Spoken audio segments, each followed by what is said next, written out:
Hi friends, how are you? And I hope all will be well with you. And today's video lecture I am going to discuss about something giving new ideas, new points, new numbers that leads a happy life. तो friends यहाँ पे कुछ अंक हैं, कुछ points हैं जो आपको ये बताएंगे कि वास्तव में ज़िंदगी को कैसे जीना चाहिए। और अगर इन पॉइंट्स को आप माइंड में रखते हैं तो आपकी ज़िंदगी में चार चांद लगेंगे और आप एक सहज ज़िंदगी का निर्माण करेंगे, ऐसा आशा किया जा सकता है। तो फ्रेंड्स, आज के इस वीडियो में देख लेते हैं कि ऐसे कौन से पॉइंट हैं जिनको जान करके, जिनको समझ करके हम अपनी ज़िंदगी को बेहतर बना सकते हैं। तो बिना किसी देरी के सीधा इसको देखते हैं। तो हमारा टॉपिक है गुड मैनर्स, अच्छी आदतें, अच्छे तौर तरीके। कौन से वो अच्छे तौर तरीके हैं? तो फ्रेंड्स, यहाँ हमने इंग्लिश में कुछ पॉइंट्स तैयार किए हैं, तो इनको देख लेते हैं। सबसे पहला पॉइंट क्या है? Always speak the truth. हमेशा आप सत्य बोलें, क्योंकि आपने कबीरदास का दोहा सुना होगा, सांच बराबर तप नहीं, झूठ बराबर पाप, जाके हृदय सांच है ताके हृदय आप। जब आप सत्य बोलते हैं तो आप बेफिक्र रहते हैं, कोई बर्डन आपके दिमाग पे नहीं रहता है। ओके फ्रेंड्स, तो आप देखें सत्य, और जहाँ पे सत्य होता है वहाँ परमात्मा का निवास होता है। ऑलवेज स्पीक द ट्रूथ, हमेशा सत्य बोलें। सेकेंड पॉइंट है great your teacher with smile. जब भी टीचर आपके क्लास में प्रवेश करें तो उन टीचर महोदय का स्माइल के साथ वेलकम करें, स्वागत करें। और जब आप स्माइल के साथ स्वागत करेंगे उस टीचर का, तो वो टीचर भले ही पढ़ाने के मूड में ना हो, फिर भी वो आपको कुछ ना कुछ ऐसी चीज़ जरूर देगा जो आपकी ज़िंदगी के लिए सार्थक होगा। थर्ड पॉइंट है ओबे योर टीचर एंड पेरेंट्स। बहुत बड़ी बात है कि इस दुनिया में केवल दो ही ऐसे रिश्ते होते हैं जो विद्यार्थी का हित चाहते हैं। पहला आपका गुरु हो गया, दूसरा आपके माता पिता हो गए। ये कभी आप किसी भी संतान को, टीचर कभी भी अपने सच्चे स्टूडेंट को गलत रास्ते पे नहीं ले जा सकता है। इसी प्रकार से माँ बाप हैं, वो कभी भी गलत शिक्षा नहीं देते हैं। लेकिन बड़े शर्म की बात है कि टीचर की बात को विद्यार्थी नज़रअंदाज करते हैं, जेलसी रखते हैं और माँ बाप की बात को भी नहीं मानते हैं। ये बहुत शर्म की बात है। और अब विशेष तौर पे वर्तमान समय के जो विद्यार्थी हैं वो ध्यान दें इस पर और इसको ज़रूर अमल में लाएं, और इसके बाद फिर इसका फ़र्क देखें आप। ओके, क्योंकि ज़िंदगी में दो रिश्ते ऐसे हैं जहाँ पे हर कोई हारना चाहता है। पहला, एक पिता अपने पुत्र से हार जाना चाहता है। पिता कितने भी ऊंचे पद पे हो, लेकिन वो हमेशा चाहेगा कि उसका पुत्र उससे ऊंचे पद पे जाए। तो एक पिता अपने पुत्र से हारना चाहता है और एक सच्चा टीचर अपने विद्यार्थी से हारना चाहता है। एक पढ़ाया हुआ छात्र, किसी भी टीचर का पढ़ाया हुआ छात्र जब उन्नति करता है, हाई रैंक पे जाता है, तो उस टीचर का भी सीना चौड़ा हो जाता है, उसको भी बड़ा अच्छा लगता है। तो ये दो सच्चे ऐसे पवित्र रिश्ते हैं जहाँ पर वो दोनों ही हार जाना चाहते हैं, जीतना नहीं चाहते हैं। शायद है आपको ये बातें अच्छी लग रही होंगी। नंबर थर्ड पे देखते हैं, से sorry when do you wrong something. क्या करना है? से सॉरी, अरे क्षमा मांग लो, क्षमा मांग लो। से सॉरी, से सॉरी, सॉरी बोल दो। क्या जाता है सॉरी कहने में? अगर गलती कर दी है तो सॉरी बोल दो, सारा क्रोध धराशायी हो जाएगा। अनुभव है ये, अनुभव से शेयर कर रहा हूँ। ये कोई अभी मेरा दिमाग, आज संडे था तो थोड़ा खाली समय मिला, तो मैंने सोचा कुछ ऐसे पॉइंट्स तैयार किए जाएं जो कि ज़िंदगी जीने के तरीके के बारे में बताया जाए। बहुत हो गया लिखना पढ़ना, कुछ ऐसी बातें भी सीखी जाएं जो आपको अच्छी आदतें बताएं, जीवन जीने का तरीका समझाएं, है ना। और अच्छी आदतें अगर आपकी हो गई तो पढ़ाई तो आपकी हो ही जाएगी भाई साहब। तो देखते हैं, से सॉरी, सॉरी कह दें कब? When do you wrong something, जब आपसे कोई मिस्टेक हो जाती है। कई लोग तो ऐसे होते हैं, कई छात्र ऐसे होते हैं जो गलती करने के बाद उस पर और धूल मिट्टी डालते हैं और उसको एक्सेप्ट नहीं करते। तो ये एक प्रकार का एक प्रकार का दम्भ है, एक प्रकार का ये ईगो है जो हमें अभिमान की ओर लेके जाता है। जबकि अगर गलती हो गई है तो दो बात कह दो ना, गलती हो गई है सॉरी बोल दीजिए, सारा कुछ माफ़ हो जाएगा। सामने वाले के सामने सॉरी बोल दोगे ना, वो भी तुम्हें माफ़ कर देगा। कोर्ट जज के सामने अगर अपराधी कह देता है कि मैंने अपराध कर दिया है, तो जो सज़ा सूल में तब्दील होने को होती है, वो सूल में बदल जाती है, सूली से सूल बन जाती है। ये सॉरी का फ़र्क होता है ना। और दोनों ही पक्ष को शांति मिलती है जब कोई सॉरी कहता है, कोई सुनता है, दोनों ही पक्ष हाँ उसको भुला देते हैं। तो ये शायद है कुछ, ये जो सेंटेंस लिखे गए ये सेंटेंस नहीं है, ये जीवन जीने की राह है। इस प्रकार से आप जीवन को जिएंगे तो कभी भी आप पश्चाताप नहीं करेंगे, पश्चाताप के आंसू कभी नहीं बहेंगे। यदि आप इन पर थोड़ा अमल करेंगे, थोड़ा समय निकाल के इसको देखेंगे, जल्दबाजी में आगे पीछे ना करें और पॉइंट बाय पॉइंट करके देखेंगे, तो मैं चैलेंज करता हूँ कि आपकी ज़िंदगी में बदलाव 100% होगा। आगे देखते हैं, नंबर देखते हैं, से thank you when you get something. जब भी कोई व्यक्ति आपको कोई चीज़ दे तो थैंक यू कहना ना भूलिए, धन्यवाद उसका जरूर करिए, उसने कुछ आपको दिया है। कुछ लोग तो ऐसे चुपचाप से ले लेते हैं, ऐसा नहीं करना चाहिए, ये हमारे नियम के खिलाफ है। ये हमारे जो संस्कार के नियम होते हैं, जो मॉरल होता है उसके खिलाफ होता है। तो जब भी हम कुछ चीज़ प्राप्त करें, किसी से कोई कॉपी प्राप्त करें, किताब प्राप्त करें, पेन प्राप्त करें या कोई धन प्राप्त करें, तो शुक्रिया अदा उसका जरूर करें, थैंक यू जरूर बोलें। से thank you when you get something. जब भी आप कुछ किसी से पाते हो तो हमेशा थैंक यू बोलें। आगे देखते हैं, always stand in a Q. आपने देखा होगा कि बैंकों में जाते हैं, सबको पैसे लेने की जल्दी है, और जो कुछ लोग ऐसे होते हैं जो पंक्ति में नहीं लगना चाहते हैं, वो अव्यवस्था कर देते हैं, एकदम से आगे आ जाते हैं, किसी कमज़ोर को पीछे कर देते हैं, स्वयं आगे जाते हैं, अपने बल का प्रयोग करते हैं। तो ऐसे व्यक्ति थोड़ी देर के लिए ज़रूर सुकून प्राप्त कर लेंगे, लेकिन पीछे के जो लोग लगे हैं उनकी बद्दुआएं अगर लग गई ना, तो वो पैसा जल्दी जो निकाल रहे हो कहीं दूसरी जगह ही लग जाएगा। कहना नहीं चाहिए। तो हमेशा डिसिप्लिन में रहें, डिसिप्लिन का पालन करें।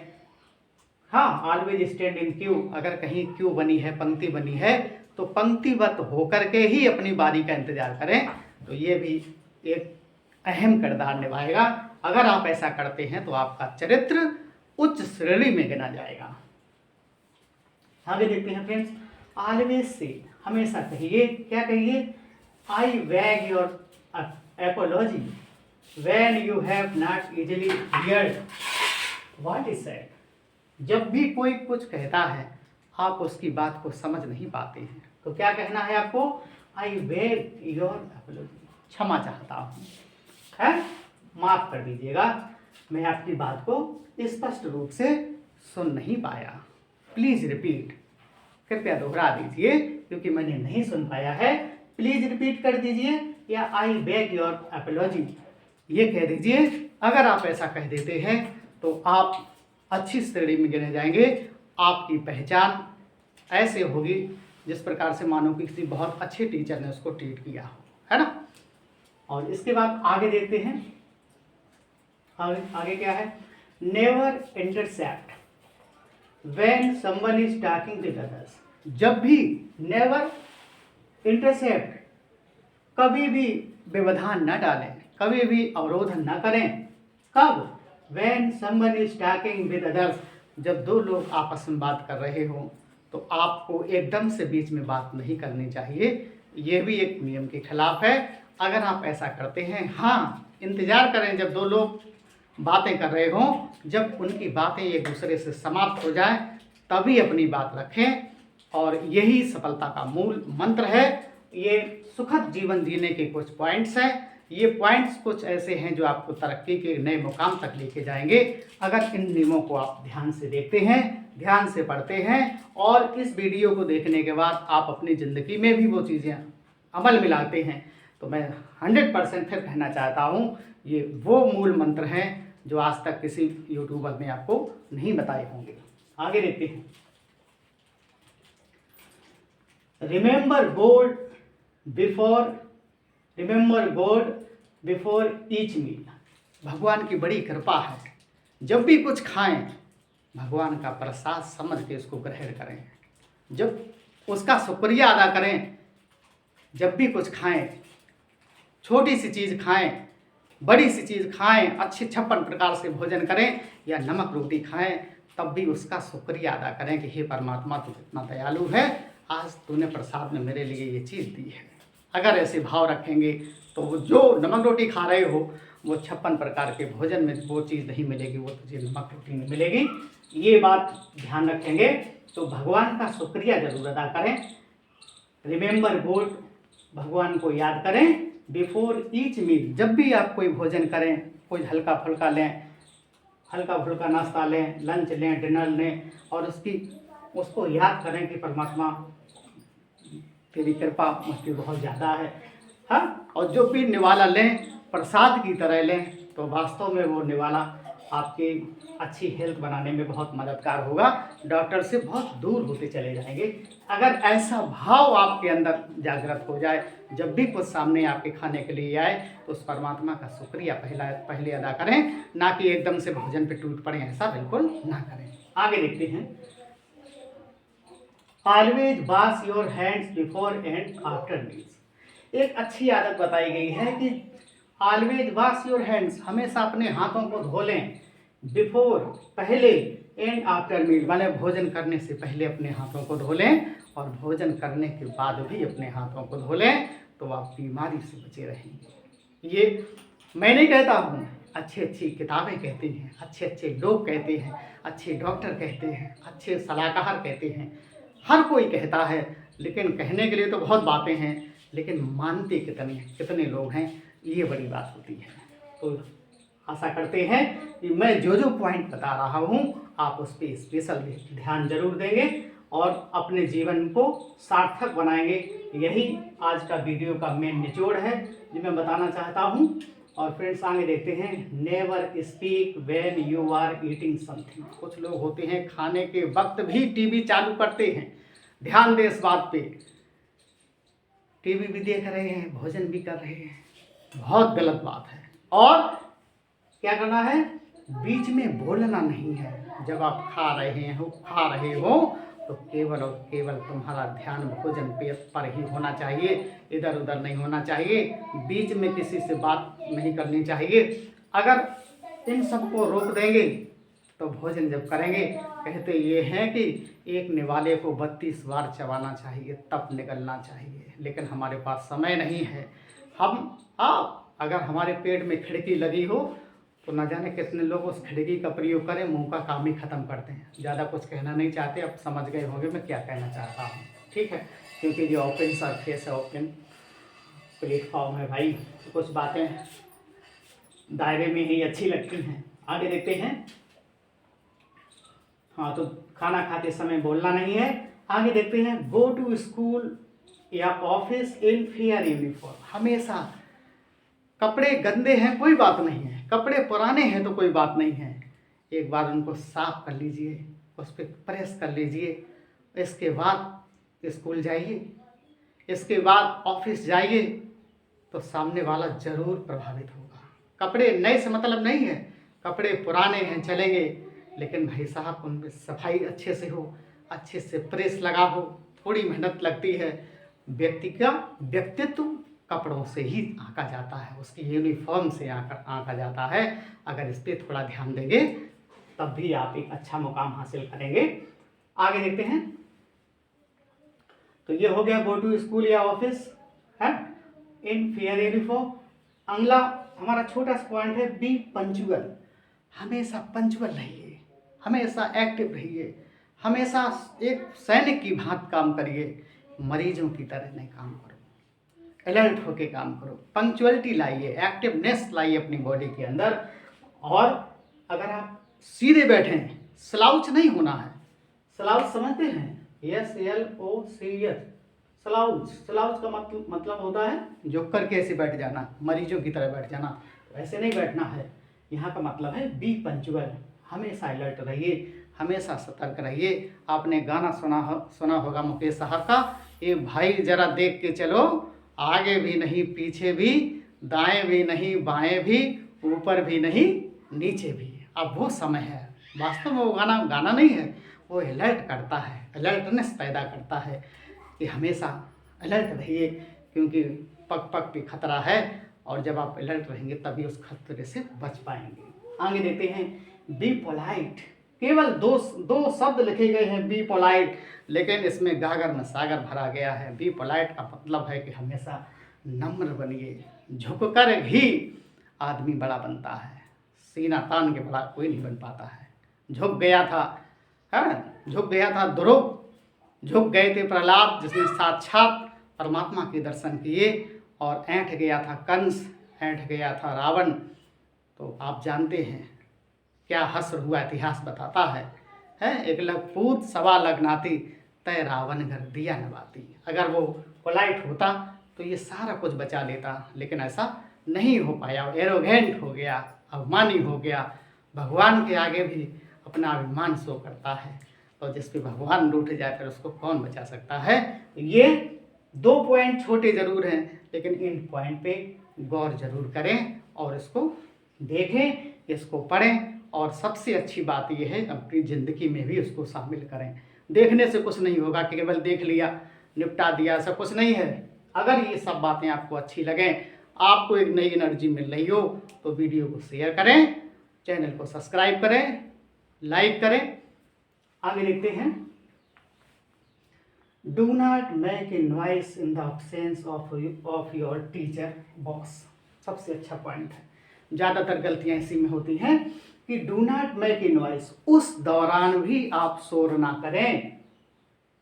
In the absence of your teacher, जब आपके टीचर क्लास में ना हो तब आप शोर ना करें। टीचर क्लास में हैं, आप शोर नहीं कर रहे हैं तो कोई बड़ी बात नहीं, लेकिन टीचर नहीं है फिर भी आप शोर नहीं कर रहे हैं तो आप अच्छी श्रेणी के स्टूडेंट्स हैं। और ये बॉस भी लिख दिया है, अगर किसी संस्था में आप काम करते हैं तो जब आपका बॉस नहीं है तब भी आप ईमानदारी से कार्य करें तो ज़्यादा अच्छा रहेगा।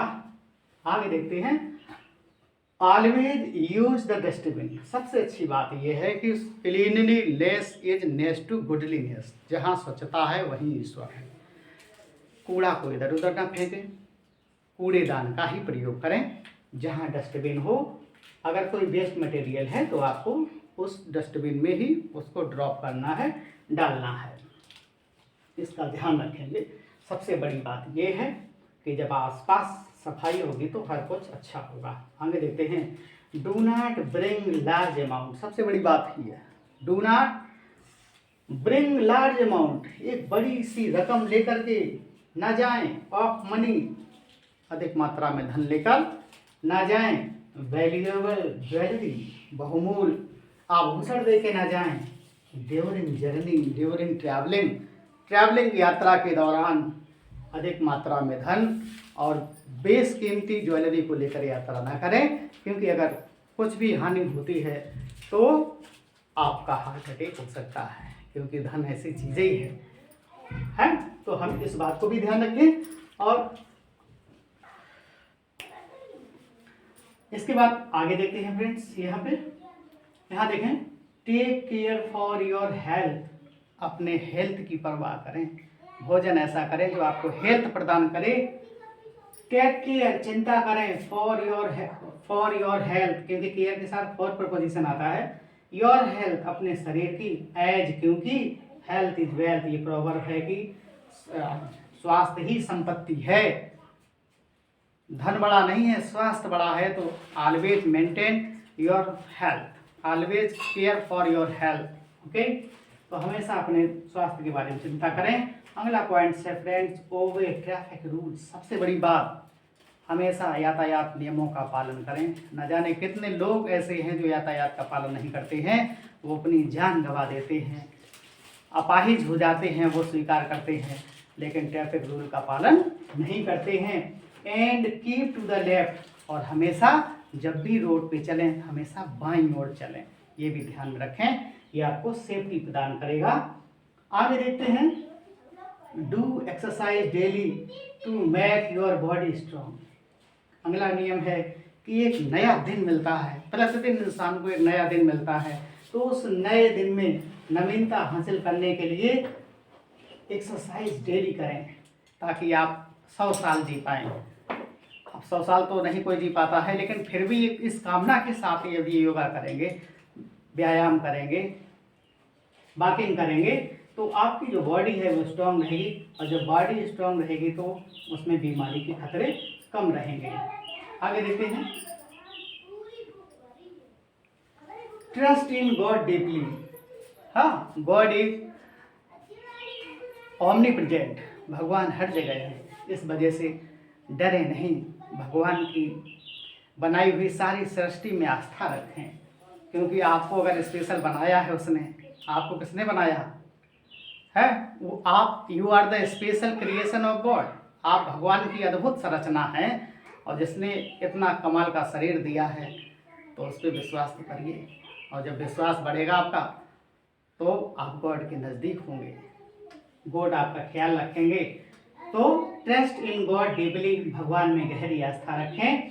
और फ्रेंड्स, आगे का नियम कहता है ब्लूम वेयर यू प्लांटेड। कुछ लोग शिकायत करते हैं कि मैं शहर में होता तो ऐसा कर देता, मेरा जन्म वहाँ हुआ होता तो मैं ऐसा कर देता, मेरा जन्म मुंबई हुआ होता, कोलकाता हुआ होता। सब फिजूल की बातें हैं। आप ध्यान करिए, जिसने आपको जन्म दिया है और वो भी दुनिया का, पूरी दुनिया का मालिक है? तो क्या कह रहा है अगला नियम, ब्लूम, खिल जाओ, वेयर यू प्लांटेड, जहाँ पे तुम्हारा जन्म हुआ है वहीं खिलिए, वहीं खुशबू फैलाइए, वहीं अच्छे कार्यों को फैलाइए, क्योंकि ये गॉड की मंशा है, ईश्वर की मंशा है, ईश्वर का ये आदेश है कि जहाँ तुम्हारा जन्म हुआ है वहीं पे अच्छे काम करिए, वहीं पे खिल जाइए, वहीं पे डेवलप करिए। और आगे देखते हैं, लव योर कंट्री। सबसे अच्छी बात ये भी है कि अपने देश से प्रेम करिए। हाँ, जिस देश में आपको जन्म मिला है उस देश के साथ विश्वासघात मत करिए, उसमें गहरी आस्था रखिए। ओके फ्रेंड्स, तो एक सेंटेंस है, मैं इसको बताऊंगा, तो यहाँ आप देख लेते हैं। भगवान कृष्ण ने गीता में कहा है, वर्क इज वर्शिप,